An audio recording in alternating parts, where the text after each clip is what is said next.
Los tampones son soluciones amortiguadoras, reguladoras o también se les llama buffer. Estas soluciones son mezclas de una especie débil con su forma débil conjugada. Normalmente tenemos un ácido débil, HA, que está en una cierta proporción con su base conjugada, a menos, que también es débil. Esta solución, que está compuesta por dos especies débiles, ácido y su pareja base conjugada, o al revés, la base débil con su ácido conjugado, ¿ya? Son mezclas denominadas tampones. El tampón es una solución que limita los cambios de pH cuando se le agregan o ácidos o bases o cuando se efectúan diluciones. Recordemos que el tampón es una mezcla que cuando le agrego un ácido o cuando le agrego una base, esa sustancia ácida o esa sustancia básica genera un equilibrio químico con la mezcla. Y ese equilibrio químico impide el cambio de pH. La idea de un tampón es mantener el pH dentro de un valor o dentro de un rango, sin cambios.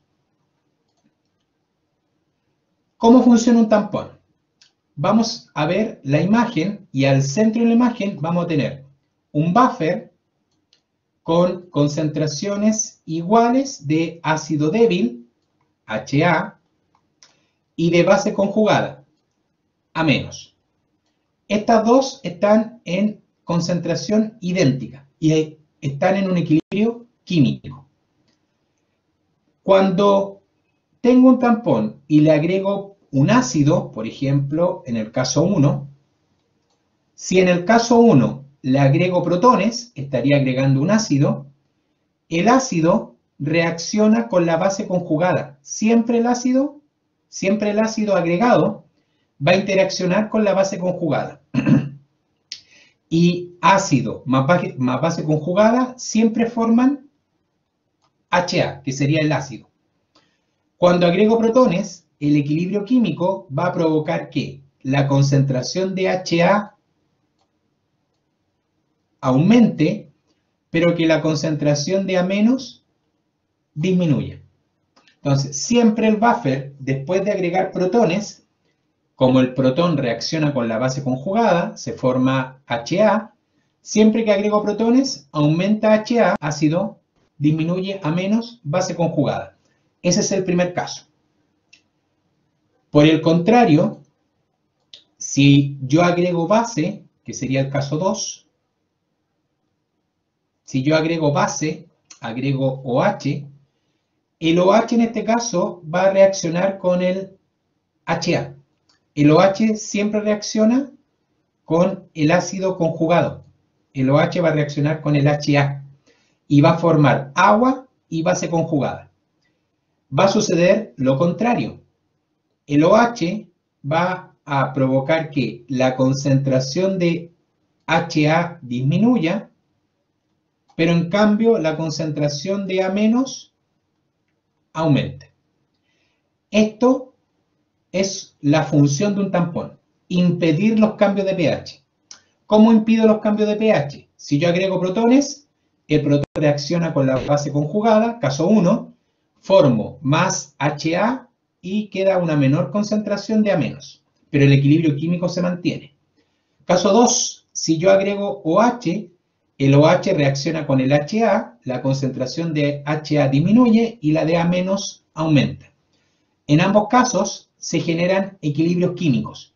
¿Cuál es la idea de generar equilibrios químicos? Que el pH del medio no cambie. La idea es que el OH no afecte el pH o que el protón no afecte el pH. Todo tampón tiene una propiedad llamada capacidad amortiguadora.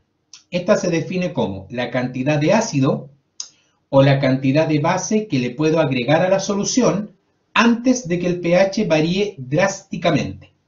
Significa, en resumidas cuentas, que la capacidad tamponadora es cuánto aguante tiene el tampón, cuánto ácido le puedo agregar, cuánta base le puedo agregar, ¿ya? Antes de que el pH cambie. Esta capacidad tamponadora depende de el número de moles de ácido y de base, depende de la concentración de ácido y de base en el tampón. Los valores siempre deben ser altos para que la capacidad también sea alta. A mayor concentración, a mayor valor del número de moles de ácido o de base, mayor es la capacidad tamponadora, es regla. Y también depende de la relación o del cociente base dividido por ácido. De nuevo, la relación base-ácido también tiene que ser un valor alto. La división base-ácido debe ser alta, idealmente muy cercana a 1. Si eso sucede, la capacidad tamponadora también es alta. ¿Bien? Ahora, el tampón es más eficiente cuando el pH está más cerca del valor de pKa. Entre más cercano el pH del medio esté al valor de pKa, de la mezcla ácido-base, más eficiente o funciona mejor el tampón, como quieran verlo. El pH de un tampón se determina con la ecuación de Henderson-Hasselbalch. ¿Ya? La ecuación de Henderson-Hasselbalch es pH igual al valor de pKa más logaritmo de la concentración de la base a menos dividido por la concentración del ácido, HA. Esta es la ecuación de Henderson-Hasselbalch que me permite determinar el pH de un tampón. Ahora, ¿cómo funciona un tampón? Ejemplo de un tampón. Vamos a ver el tampón ácido acético. Vamos a ver un tampón con un ácido acético, ¿ya? El ácido acético es CH3COH, que sería la forma ácida, y el CH3CO-, que sería la forma básica. Ahí tengo la pareja ácido-base. CH3COH es el ácido, CH3CO carga negativa es la base conjugada, ácido acético y acetato. Ese sería el par ácido-base. Esta pareja tiene un valor de pKa de 4,76. Significa que este es el punto medio, ¿ya?, de la ecuación del tampón. Entonces, el pKa, que es menos logaritmo de la constante de acidez, tiene un valor de 4,76. Este valor es el punto medio, ¿ya?, en lo que nosotros definimos como el denominado, o lo que definimos como la zona de tamponamiento. La zona de tamponamiento es un rango, ¿ya?, que es simplemente el valor de pKa más menos una unidad de pH. La zona de tamponamiento es el rango en donde el tampón funciona. Por ejemplo, si el pKa es 4,76, la zona de tamponamiento va desde 3,76 al inicio y termina acá arriba en 5,76. Esa es la zona de tamponamiento, de 3,76 a 5,76. Esta zona de tamponamiento es donde se van a generar los equilibrios ácido-base. Significa que en esta zona se va a regular el pH. ¿Ya? La zona de tamponamiento es un rango que se calcula como el valor de pKa más menos una unidad de pH. Si el pKa es 4,76, la zona de tamponamiento será 4,76 menos 1, 3,76. 4,76 más 1, 5,76. ¿Qué es la zona de tamponamiento? Es la zona de regulación de pH, en donde se van a generar los equilibrios ácido-base, en donde va a recibir protones, o el tampón va a recibir OH y va a generar los equilibrios químicos. Fuera de la zona de tamponamiento no funciona. Siempre los tampones tienen zona de tamponamiento. Si estoy fuera de este rango, no funciona. Todos los ácidos débiles y sus bases conjugadas tienen diferentes valores de pK. No todos tienen los mismos pK. Recordemos que cada ácido y cada base tienen pK distintos. No todos tienen los mismos valores de pK. Todos son diferentes. Todo ácido y toda base tiene valores de pK distintos. ¿Ya? Entonces, por ejemplo, acabamos de ver el acetato. El ácido acético y el acetato tienen un pK de 4,76. ¿Cuál es su zona tampón? 3,76 a 5,76. El fosfato tiene también un pK de 6,86, su zona es 5,86 a 7,86. El amoníaco, NH4, NH3, el ácido y la base, ¿ya? También tienen un pK, 9,25. Si tienen un pK de 9,25, su zona tampón es de 8,25 a 10,25. Si ustedes se fijan, tengo 3 pK distintos. 4,76 acetato, 6,86 fosfatos, 9,25 el amoníaco. Entonces, cada ácido y cada pareja ácido-base débil tienen pK diferentes. Ahora, por ejemplo, si yo quiero preparar un tampón a pH 7, si yo quiero que el pH se mantenga en 7, tengo que elegir una de las 3 parejas. ¿Cómo elijo la pareja? Bien sencillo, el pH 7 debe estar incluido en una zona tampón. No me sirven todos. No me sirven todos. Entonces, si el pH que necesito mantener constante es un valor de 7, tengo que ir viendo las parejas que mantengan el pH a 7. Por ejemplo, el acetato regula hasta 5,76. No me sirve. El amoníaco parte regulando de 8,25 hasta 10,25. No me sirve.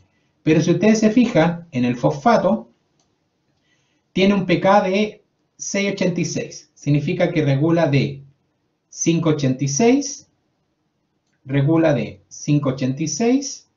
¿Hasta dónde regula? Hasta 7,86. Por ende, el pH de 7 está dentro de ese rango. Si el pH está dentro del rango, significa que ese tampón funciona.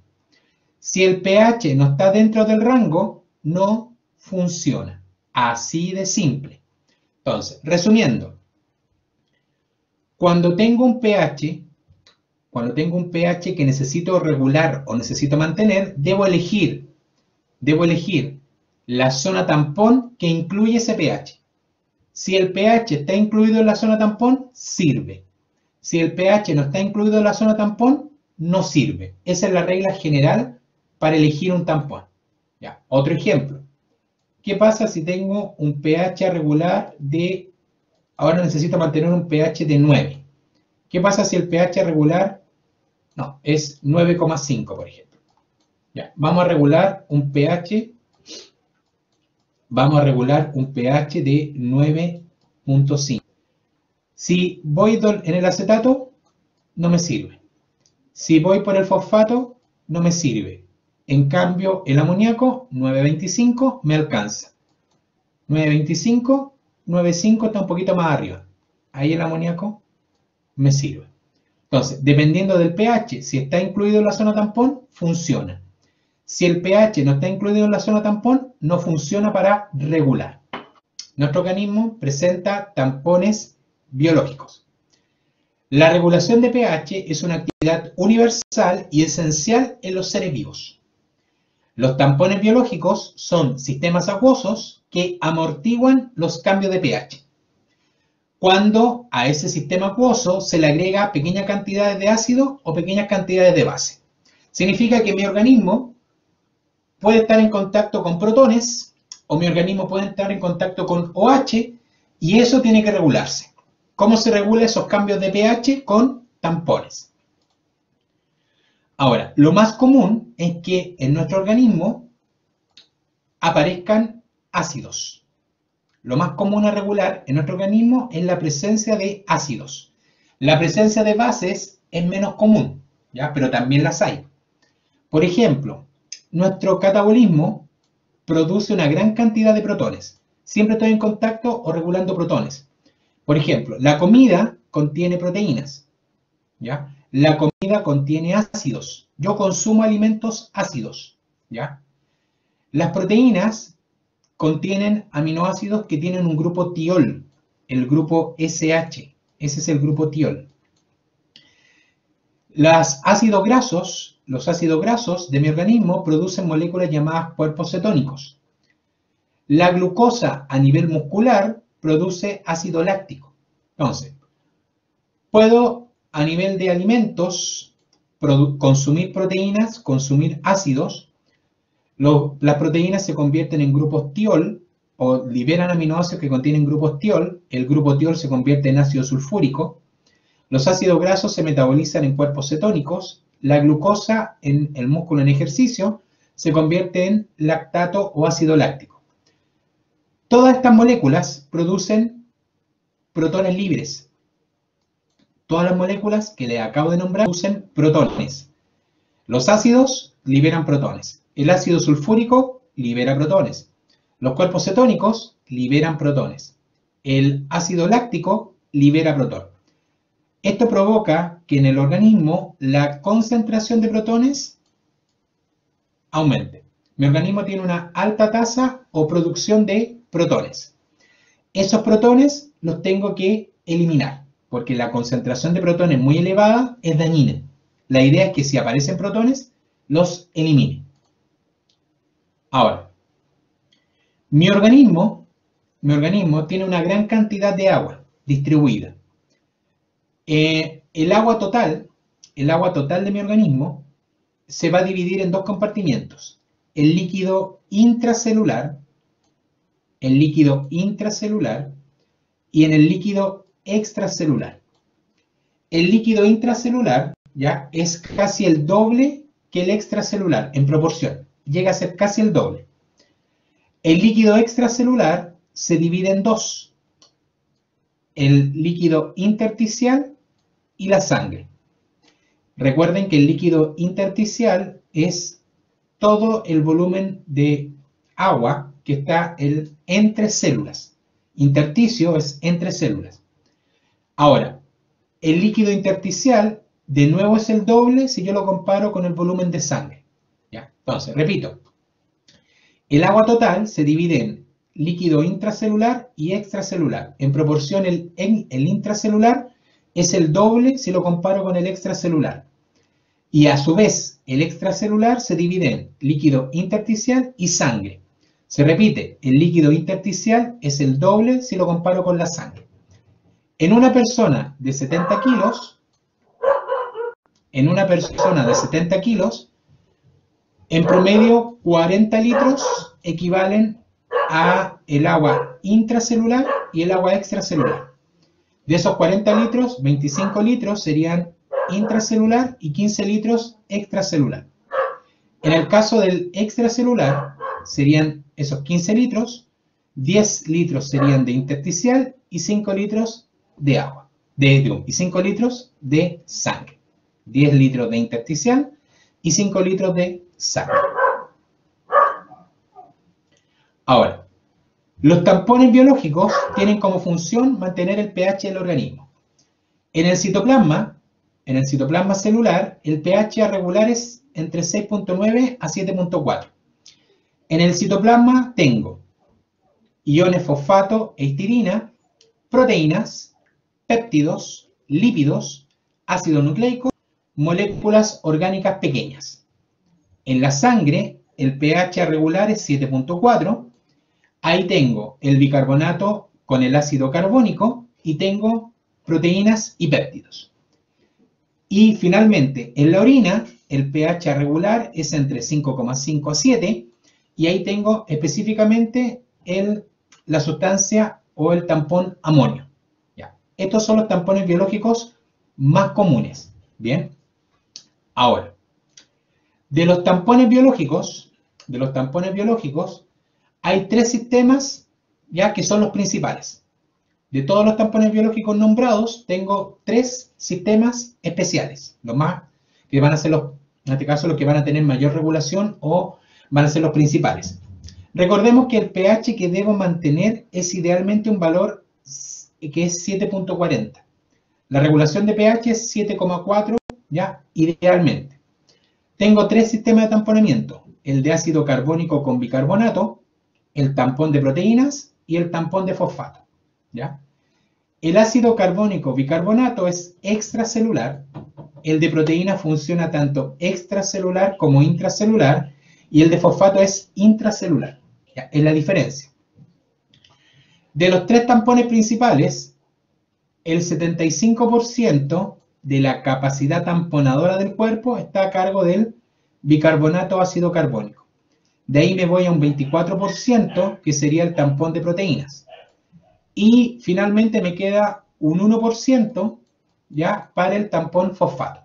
Entonces, de los 3 tampones principales, el 75% de la capacidad tamponadora es ácido carbónico bicarbonato, 24% el de proteínas y un 1% el de fosfatos. Vamos a ver con detalle los 3 sistemas de tamponamiento. Vamos a partir con el sistema de ácido carbónico bicarbonato. El sistema de ácido carbónico bicarbonato tiene un equilibrio químico bastante sencillo, ¿ya? CO2 más agua forman ácido carbónico H2CO3, y el ácido carbónico se descompone en protón y bicarbonato. Este equilibrio es bidireccional. El bicarbonato más protón puede generar ácido carbónico, y el ácido carbónico puede generar CO2 y agua. Ahora, en este equilibrio químico, ¿ya?, tengo una pKa de 6.1.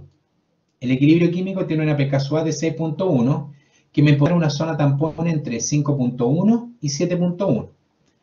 En este equilibrio tengo una reacción química y una reacción enzimática. Cuando el agua y el CO2 ya se convierten en ácido carbónico, tengo la enzima llamada carbonato deshidratasa, o más comúnmente la anhidrasa carbónica. Entonces, en la conversión de ácido carbónico a CO2 y agua, o de CO2 y agua a ácido carbónico, actúa la anhidrasa carbónica. La otra reacción, desde ácido carbónico a protón y bicarbonato, o bicarbonato más protón, tengo una reacción que es netamente química.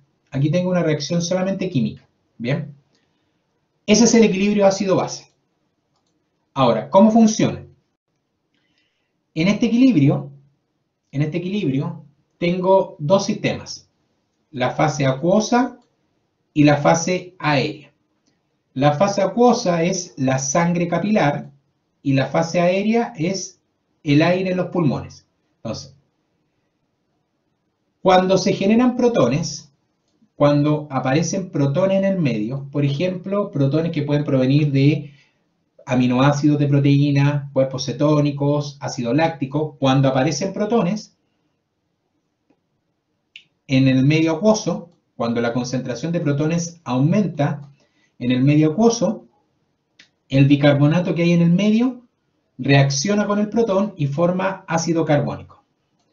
El ácido carbónico en la misma fase acuosa es tomado por la anhidrasa carbónica, que lo rompe en agua y en CO2.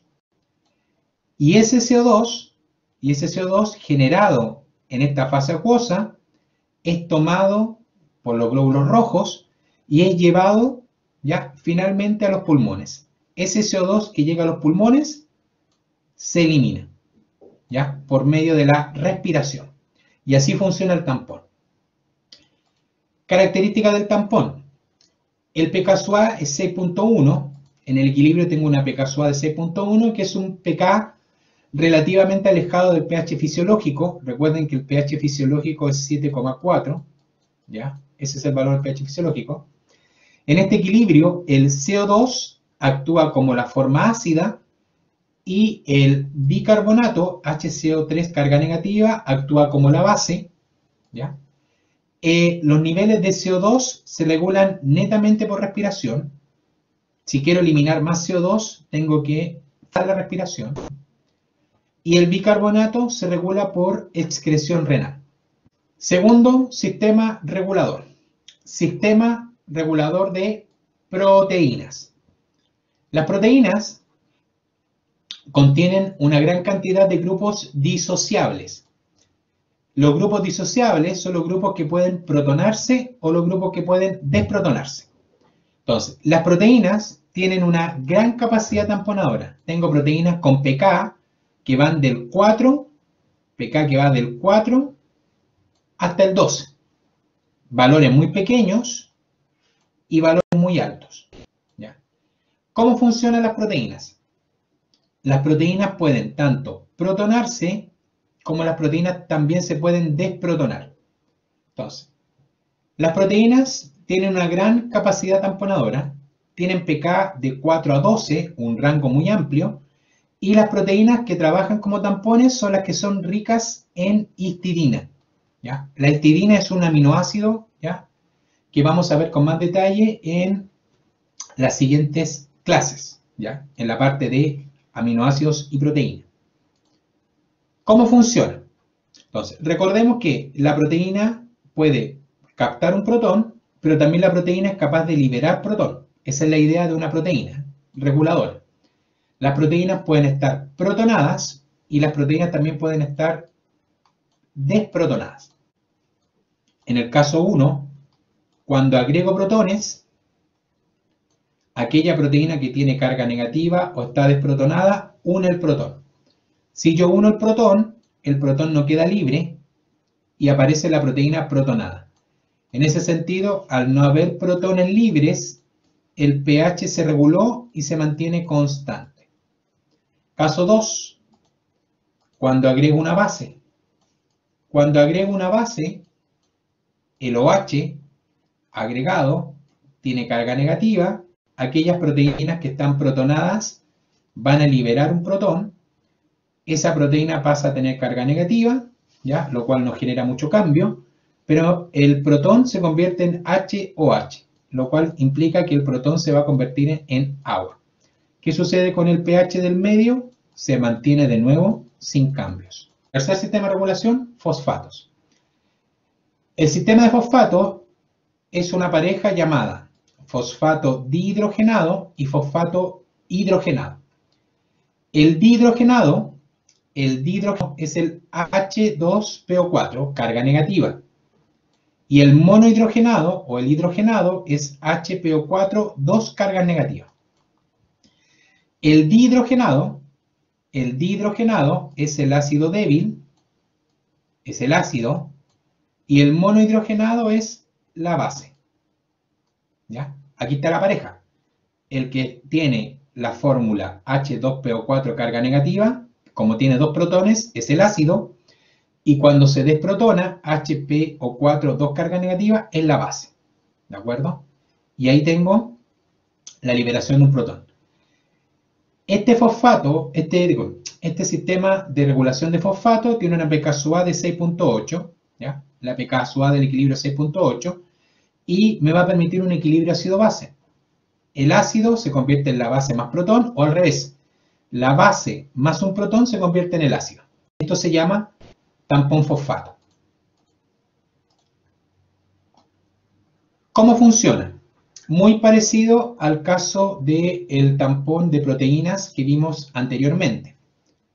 Si agrego un ácido al equilibrio químico, si se agrega un ácido al medio, caso 1, si al medio se le agrega un ácido, la forma HPO4-2, la forma HPO4-2, que era la base, recuerden, esto era la base reacciona con el ácido, los protones desaparecen y se forma H2PO4. ¿Qué es lo que se forma? El ácido conjugado. ¿Y qué sucede acá? el pH del medio se mantiene constante. Por el contrario, ¿qué pasa si yo agrego una base al equilibrio? Si yo agrego una base al equilibrio, ¿ya? Lo que estoy agregando es OH, el OH tiene una carga negativa. Aquí, ¿quién va a actuar? Aquí va a actuar el H2PO4, que es el ácido. El ácido va a reaccionar y se va a desprotonar para formar HPO4, dos cargas negativas. ¿Y qué pasa con el OH? Desaparece porque se convierte en agua. El OH se vuelve a convertir en una molécula de agua. Se protona y se convierte en agua. ¿Y qué pasa con el pH del medio? De nuevo voy a escribir que el pH del medio permanece constante, ya que el OH desaparece. ¿Cómo se mantiene el equilibrio ácido-base en el organismo? Vamos a ver que hay varios sistemas que coayudan o apoyan el mantenimiento del equilibrio ácido-base. Los pulmones, por ejemplo, los pulmones controlan el intercambio de CO2 y de oxígeno entre la sangre y la atmósfera. Entonces, el pulmón, o mejor dicho, los pulmones, controlan los niveles de gases, controlan el intercambio gaseoso, niveles de CO2, niveles de oxígeno. Los glóbulos rojos transportan gases entre pulmones y tejidos, eso está a cargo de la hemoglobina. Y los riñones controlan la concentración de bicarbonato en la sangre y la excreción de hidrógeno vía urinaria. Estos tres coayudan a los sistemas de tamponamiento. Trastornos del equilibrio ácido-base. ¿Cómo se generan los cambios de pH? Entonces, vamos a ver que hay dos tipos de problemas. Hay dos tipos de trastornos de pH. Tengo la acidosis y tengo un proceso llamado alcalosis. La acidosis es el proceso que se da por una disminución del pH sanguíneo. En cambio, la alcalosis es un proceso que se genera por un aumento del pH alcalino. ¿Ya?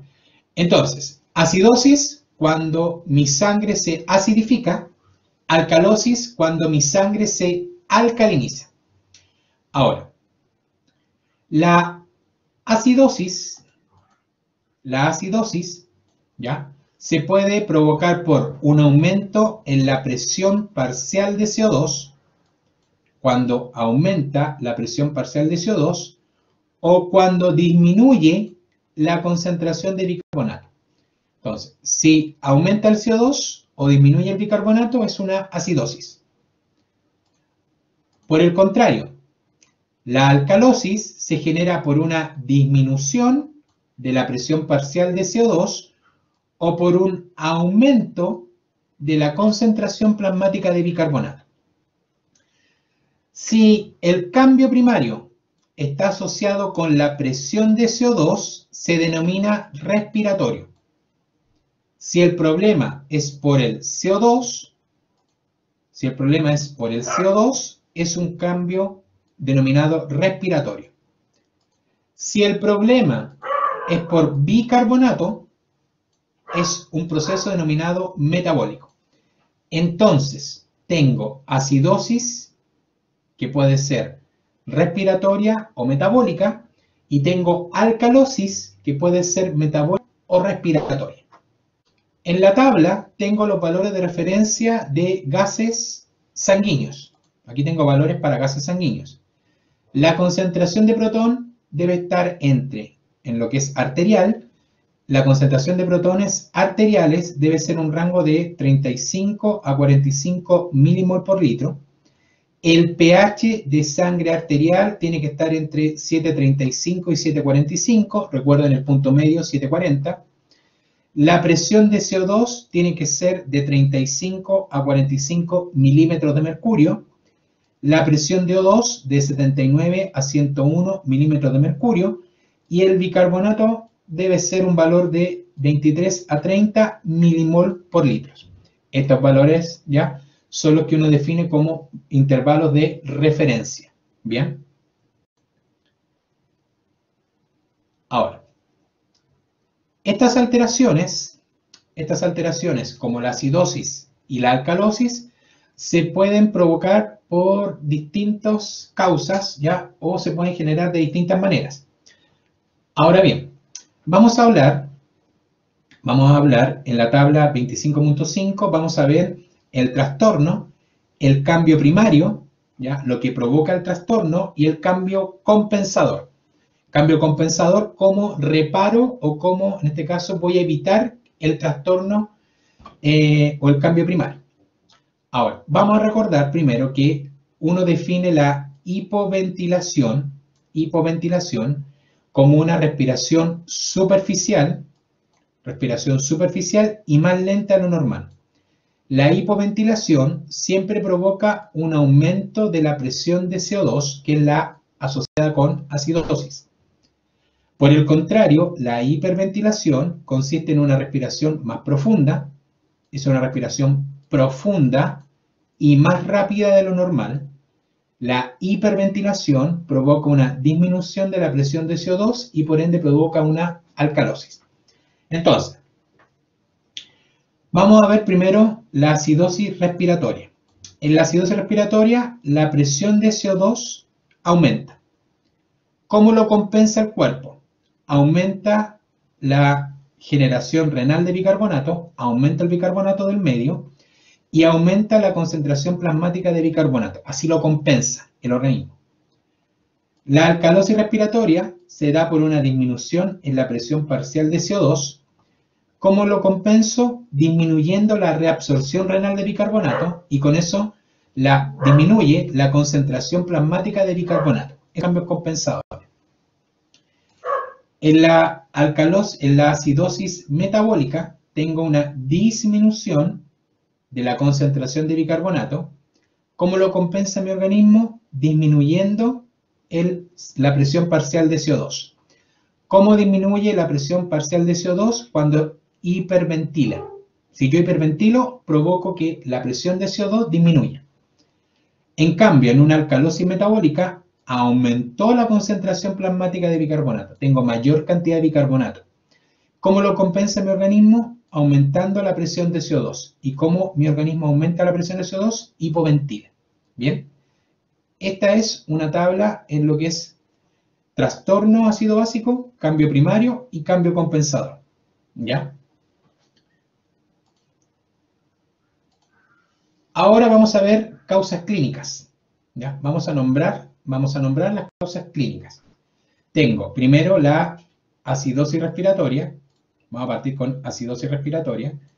La acidosis respiratoria se va a provocar por enfermedad obstructiva crónica de las vías respiratorias.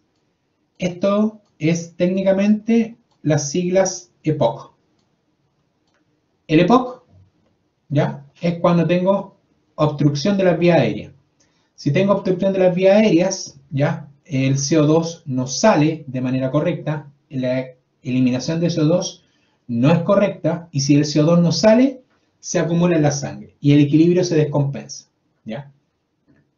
También se puede generar por un asma grave, un paro cardíaco, depresión del centro respiratorio, todo lo que son fármacos que sean de la familia de los opiáceos, que disminuyan la tasa respiratoria, insuficiencia de los músculos respiratorios, ahí tengo patologías como la poliomielitis, la esclerosis múltiple, deformidad torácica y técnicamente obstrucción de las vías respiratorias por algún objeto, por ejemplo.